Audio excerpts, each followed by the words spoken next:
Entonces, en nuestro último encuentro nos habíamos quedado aquí en los fármacos que se utilizan en la parte de la coagulación sanguínea. Ya habíamos visto una introducción de la cascada de coagulación, así que vamos a empezar con los anticoagulantes parenterales. Aquí, por ejemplo, están las heparinas y heparinas de bajo peso molecular. Básicamente, las heparinas son un grupo de fármacos. Está la no fraccionada, que es la heparina clásica o heparina solamente, y está la heparina de bajo peso molecular, que están fraccionadas y por eso son de bajo peso, ¿verdad? Entonces, básicamente, lo que hacen es actuar principalmente en la antitrombina 3, que es una de las tantas cosas que se encuentran en la cascada de coagulación. Y bueno, pues esto hace que se rompan los coágulos, porque es un anticoagulante, ¿verdad? También tienen acción en el factor 2A, que es la trombina, y en el factor 10A. Entonces, básicamente así es como funciona. Esta es la antitrombina y así es como va lentamente a comerse pues los factores de la coagulación. Sin embargo, con la heparina, que es esto, es como que básicamente tú le metieras un acelerón. Entonces, eh, el uso terapéutico es principalmente para aquellos pacientes que tú quieres romperles trombos, ¿verdad que sí? Entonces, principalmente para prevenir la formación de fibrina. Es interesante que ustedes sepan que este fármaco se puede utilizar tanto como profilaxis, así como tratamiento, o sea, puede ayudar a prevenir, pero también a tratar. Sobre todo las trombosis venosas profundas y las trombosis venosas postoperatorias. Una de las razones por las cuales a los pacientes postquirúrgicos, principalmente postquirúrgicos de cualquier intervención de tipo pélvica, se le pone a caminar es para evitar la formación de trombos, por eso se le pide que se muevan. Porque recuerden que los trombos se forman, entre otras cosas, por el éxtasis vascular. Los fármacos de tipo heparina son muy buenos para los pacientes que tienen antecedentes de artroplastia de cadera, que tienen infartos, las embarazadas, ya que no son teratogénicos, entre otros. Como esta molécula es de gran tamaño y tiene una carga muy negativa, pues es difícil que pase a través de las membranas tales como la placenta. La heparina de bajo peso molecular tiene la característica de que no hay que monitorizarla, es decir, no hay que estar haciéndole PT ni PTT, que son laboratorios básicos de coagulación. Por lo tanto, ahorran mucho dinero y tiempo, ya que el paciente no tiene que ir a hacerse estas analíticas y se pueden utilizar extrahospitalario. Sin embargo, la mayoría de las veces ustedes se lo van a ver que el paciente use heparina intrahospitalaria y que después se ha pasado a un tratamiento con warfarina. Ahí está. Entonces, estos se administran principalmente por vía parenteral, es decir, subcutánea o intravenosa. Muy importante que tengan énfasis en esto, ya que por lo que hablamos de que son moléculas de gran tamaño y carga negativa, no pasan las membranas con facilidad. Las heparinas de bajo peso molecular van a encontrarse con administración por vía subcutánea, lo que permite que sea más fácilmente que un paciente en el ambiente extrahospitalario pueda administrársela por sí mismo. La actividad es bastante rápida, pero también decae con mucha facilidad. Efectos adversos. Principalmente, igual que pasa con todos los anticoagulantes, el primer efecto adverso siempre será la hemorragia, siempre será el sangrado indeseado. Por eso es bueno uno vigilar al paciente y también avisarle. En el caso de sangrado excesivo, nosotros tenemos un antídoto que es el sulfato de protamina, porque se va a unir iónicamente, ya que este tiene una carga positiva, a la ya cargada negativamente heparina y la va a inactivar. Tienen que tener mucho ojo y mucha cuenta con esto porque el sulfato de protamina también tiene cierta acción anticoagulante. Y entonces pero si yo tengo un paciente desangrando, se le voy a meter una cosa que se sangra. Si usted es cuidadoso y mete la proporción correcta de sulfato de protamina por cada heparina, pues entonces el paciente va a dejar de sangrar. Pero si le pasa la mano, pues va a seguir sangrando. La heparina, como se obtiene del cerdo, pues puede ser antigénica, es decir, que puede causar alergias. También hay que tener en cuenta que hay pacientes que por creencias de que no deben consumir nada proveniente del cerdo, pues pueden oponerse a la administración de heparina. O sea, algo que puede pasar. Yo nunca lo he visto, pero puede pasar. Aparte de las reacciones adversas relacionadas con la alergia, tenemos la trombocitopenia inducida por heparina, lo que en inglés se conoce como hit, como si fuera un golpe. Esta se divide en dos tipos. Una que principalmente no tiene muchos efectos, es una trombocitopenia leve, y otra que tiene una trombocitopenia muy fuerte. ¿Qué es trombocitopenia breve? Bueno, normalmente los pacientes deben tener entre 150 y aproximadamente 450 plaquetas. Eso obviamente es en miles. 150.000, 450.000 y así. Pero es más fácil que usted se acuerde del número solo, 150, 450. Entonces, los pacientes que tengan aproximadamente entre 100 y 150, podríamos considerarlos una trombocitopenia leve, pero ya por debajo de 100 sería una trombocitopenia muy a considerar, es decir, una cosa súper fuerte. Aquí nosotros podemos ver, por ejemplo, en nuestro resumen de la parte de hemato, tengo muchos rayones aquí, espérense. Dios mío, le di a endocrino en vez de hemato. Hay que ir a músculo esquelético para encontrar hemato. Nosotros podemos ver aquí en heparina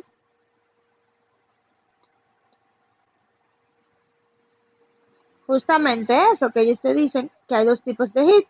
El HIT tipo 1, más de 100.000, básicamente va a ser un proceso en el cual el paciente puede ni siquiera darse cuenta. Va a ser transitorio, no va a tener nada que ver con la inmunología, generalmente es el vaso que se come a las plaquetas sobreestimuladamente y que pasa en los primeros 2 días de la administración. No es nada a tener en cuenta, los pacientes a veces ni se dan cuenta, no pasa nada. Pero el HIT tipo 2 es de tipo inmunológico, es IgG, que va a estar afectando a las plaquetas, va a estar destruyéndolas. Normalmente ocurre de 5 a 10 días después de la primera administración de lo que es heparina. Entonces, va a haber mucha trombosis, va a haber mucha remoción por parte del vaso, de los macrófagos del vaso, de las plaquetas, y entonces va a bajar el número de plaquetas.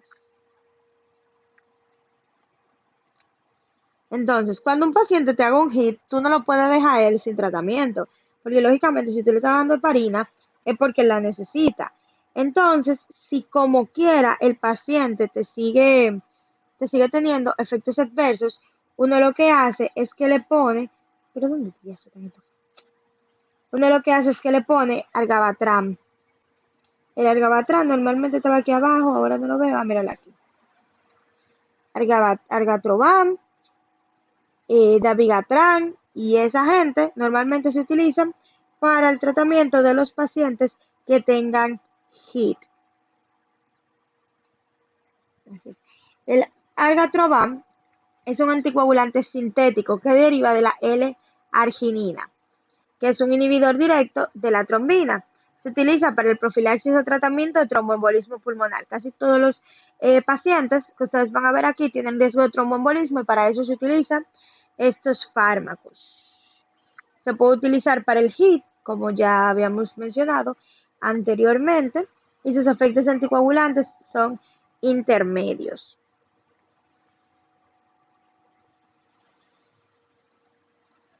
Estos dos, vivalirudina y el otro,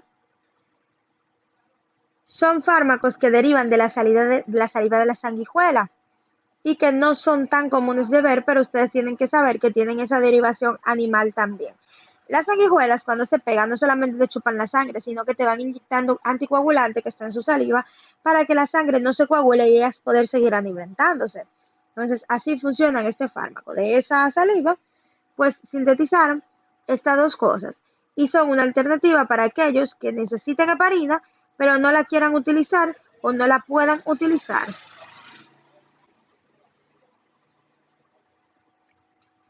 Fundaparinux se supone que es similar a la heparina, pero tiene la característica de que solo actúa en el factor 10A.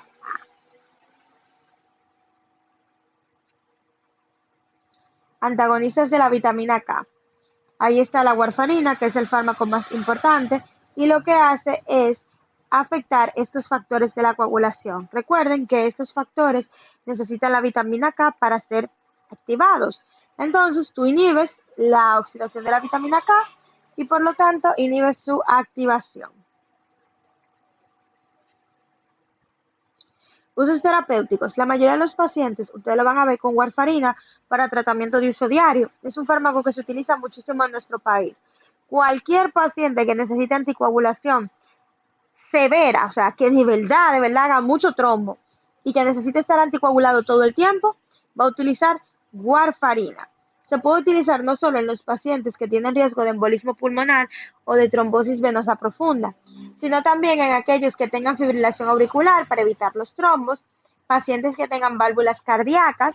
¿Por qué? Porque recuerden que el material prostético de la válvula causa, bueno, que tengan válvulas cardíacas prostéticas, porque todos tenemos válvulas cardíacas. Eso como tener tiroides, ¿verdad?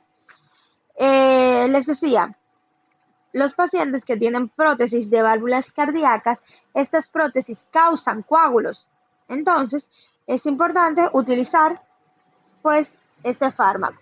También para la deficiencia de proteína C y proteína F, recuerden que ambas proteínas son sintetizadas junto con los otros factores de la coagulación que mencionamos aquí arriba.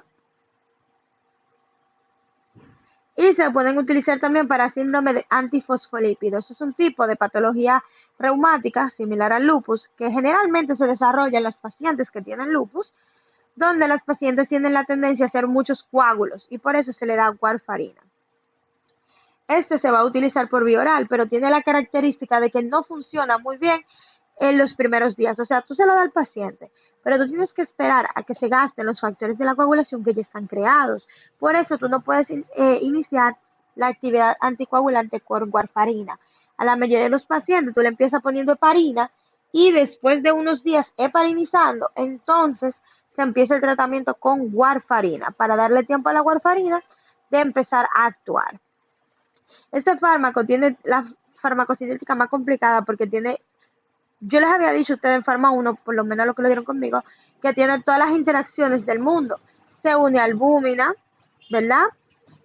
Puede pasar a través de la placenta, es teratogénica, puede ser desplazada de las proteínas por otros fármacos como la sulfa, tiene interacción del P450 con todas las enzimas que existen en el mundo. O sea, es un show. Recuerden que si yo te doy un inhibidor del P450, inhibo el metabolismo de warfarina, por lo tanto, aumento su concentración y, por tanto, sus efectos adversos como la hemorragia. Con un inhibidor, pero con un inductor estimulo el metabolismo y, por lo tanto, menos efecto terapéutico y más coágulos. Efectos adversos, principalmente sangrado, como todo. Se pueden tratar, en el caso de sangrado, con plasma fresco congelado o con vitamina K. ¿Cuál es la diferencia? ¿Tú quieres la acción rápido para ahora mismo o quieres esperar para tener ese efecto? Pues tú decides. Aparte también puede haber lesiones cutáneas y necrosis. Principalmente esta necrosis se va a dar en pacientes que tengan deficiencia de proteína C, pero es bastante rara. El síndrome del dedo del pie morado, que es una descoloración que se va a ver con un tinte azulito debido a un émbolo de colesterol que puede aparecer durante el tratamiento con la warfarina. Recordar que es teratogénico. No puede utilizarse en el embarazo. Bueno, miren, aquí hay un gráfico que te explica, dependiendo de lo que tú quieras hacer, qué tipo de fármaco usar y qué puede pasar en las interacciones. Otros anticoagulantes orales que son de acción directa, ahí está dabigatran, ¿verdad? Que básicamente el fármaco lo que hace es inhibir la trombina de manera directa. Por eso es uno de los fármacos que se pueden utilizar con mayor facilidad si tú no quieres utilizar heparina. Uso terapéutico para lo mismo que se pueden utilizar cualquiera de los otros anticoagulantes, para evitar la coagulación sanguínea, para evitar el ACV, para evitar el embolismo por la fibrilación, para evitar muchísimas cosas. Farmacocinética se va a administrar principalmente por vía oral, digo, por algo está en esta parte, ¿verdad que sí?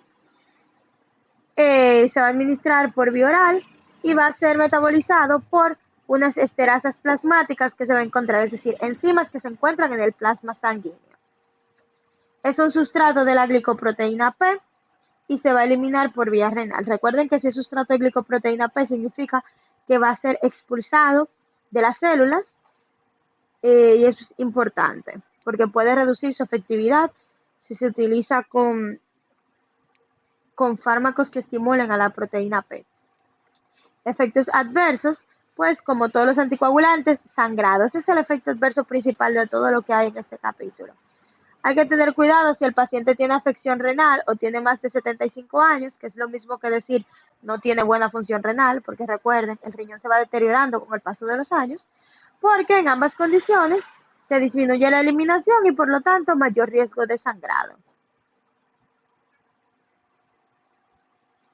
Puede incluir también diferentes efectos adversos gastrointestinales como dispepsia, esofagitis, dolor abdominal, sangrado gastrointestinal, etc. Y no puede descontinuarse de manera abrupta porque entonces el paciente puede tener trombosis. Entonces, si un paciente te sale un caso clínico de que, no, paciente masculino de 60 años de edad que estaba tomando tal fármaco y de repente, mira, está lleno de trombo, ¿qué pasó? Dejó de tomarse el fármaco de manera abrupta sin decirle a nadie. Inhibidores del factor 10A o inhibidores directos. Se supone que estos tienen la característica de que en el nombre todos tienen una XA, XA, XA, XA, XA, y que así uno lo reconoce fácilmente. Entonces, estos fármacos lo que hacen es inactivar el factor 10A de la coagulación. Estos agentes normalmente son para la prevención de ACV y para el tratamiento de la trombosis venosa profunda. Farmacocinética, se absorben por vía de manera adecuada después de su administración oral, pero miren toda la interacción que tienen con el vello P450. Además, son sustratos de la glicoproteína P, cosas a tener en cuenta. Efectos adversos, sangrado como todo. La diferencia es que estos no tienen un antídoto que tú puedas dar al paciente y decir, bueno, ya me molesta una culito de rana, ya pasó, sino que tú tienes que descontinuar el fármaco. Pero con cuidado porque abruptamente puede causar embolismo. Hay muchos casos en donde lo que ustedes van a tener que hacer es empezar a reducir la cantidad de fármaco poco a poco y así. Es difícil, todo es difícil en la vida. Fármacos antitrombóticos. Me acuerdo que yo tenía muchos problemas siempre con los fármacos antitrombóticos porque yo a todo lo quería resolver metiéndole TPA. Todo yo quería meterle alteplasa porque yo era así. Básicamente, estos son trombolíticos. Una vez se forma el trombo, lo que estos hacen es romperlo.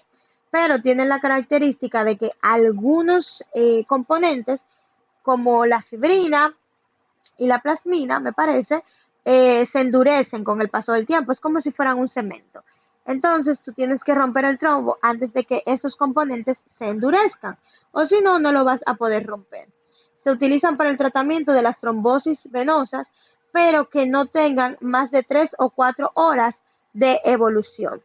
Entonces, en el caso clínico, tú puedes identificar el momento exacto en el que el paciente empezó los síntomas, tú puedes utilizarlo, pero si no, no.